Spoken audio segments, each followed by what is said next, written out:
Hello viewers, আসসালামু আলাইকুম। দুর্নীতি দমন কমিশন সহ বিচার বিভাগকে সাবেক প্রধানমন্ত্রী শেখ হাসিনা দাসে পরিণত করেছিলেন। এমনটি মন্তব্য করেন আইন উপদেষ্টা ডক্টর আসিফ নজরুল। গতকাল আন্তর্জাতিক দুর্নীতি বিরোধী দিবস উপলক্ষে দুদক আয়োজিত এক আলোচনা সভায় এই কথা বলেন তিনি।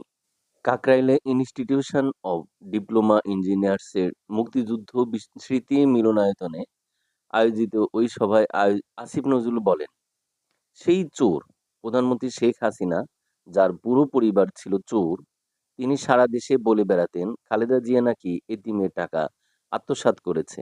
ওই চোরের মুখের সামনে কেউ কথা বলতে পারত না। দুদক ও বিচার বিভাগ তার দাসে পরিণত হয়েছিল। তিনি আরো বলেন, আমার দুঃখ লাগে আমার সঙ্গে যারা বড় হয়েছে, ছাত্র জীবন, বিশ্ববিদ্যালয় জীবন, সাংবাদিকতা জীবন ও শিল্প সাহিত্যের জগতে যাদের দেখেছি, তারা যে বড়লোক হয়েছে সেটার কোনো কারণ ছিল না। কিন্তু তাদের মধ্যে কোনো অনুশোচনা, দুঃখবোধ বা লজ্জা ছিল না। দুর্নীতি এই সমাজে সাধারণ বিষয়ে পরিণত হয়েছিল। কেউ প্রশ্ন করত না, এত টাকা কোত্থেকে এলো? উল্টো গর্ব করত, খুশি হতো। আরে তার এত টাকা, বিত্ত বৈভব, এ নিয়ে অহংকার চলত। মসজিদ কমিটিগুলোতেও চোরে ভরে গিয়েছিল।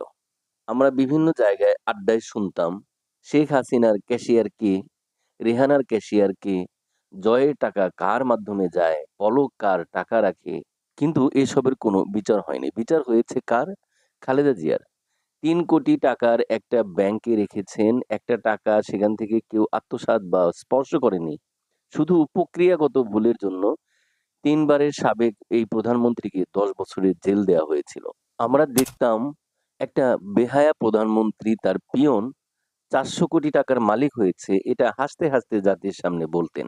দুদকের কর্মকর্তাদের উদ্দেশ্য করে আসিফ নজরুল বলেন, দুদকের যারা কমিশনার ছিলেন পদত্যাগ করার আগে তারা গত আমলের চুরি করা হাজার হাজার কোটি টাকার মালিক হওয়া শতাধিক মন্ত্রী ব্যবসায়ীর বিরুদ্ধে তদন্তের অনুমোদন দিয়ে গেছেন। এখন তদন্ত করুন, প্রমাণ করুন, ভালো পরিবেশ পেলে আপনারা কাজ করতে পারবেন। এটাই আপনাদের প্রতি আমাদের ও সারা দেশের আকাঙ্ক্ষা। সভায় বিশেষ অতিথি টিআইবির নির্বাহী পরিচালক ও দুদক সংস্কার কমিশনের প্রধান ইফতেখারুজ্জামান বলেন, দুদক সংস্কার কমিশনের দায়িত্ব পালন করতে গিয়ে আমরা যে ধরনের তথ্য পাচ্ছি সেটা অত্যন্ত বিব্রতকর। এতদিন যা শুনে এসেছি তার চেয়ে হাজার গুণ বেশি অনিয়ম, অনাচার, বৈষম্য, দুর্নীতি, লুণ্ঠনতন্ত্র হয়েছে। এই প্রতিষ্ঠানকে পুনঃস্থাপন করতে হলে শক্ত হাতে সাঁড়াশি অভিযান চালাতে হবে। ইফতেখারুজ্জামান আরো বলেন, এই প্রতিষ্ঠানের সংস্কার কেন হবে? দুদকের জন্য এর চেয়ে বড় অবমাননাকর আর কি হতে পারে? এর কারণ, একদিকে দুদক দুর্নীতির সহায়ক ভূমিকা পালন করেছে, অন্যদিকে তারা নিজেরাও দুর্নীতিতে নিমজ্জিত ছিল।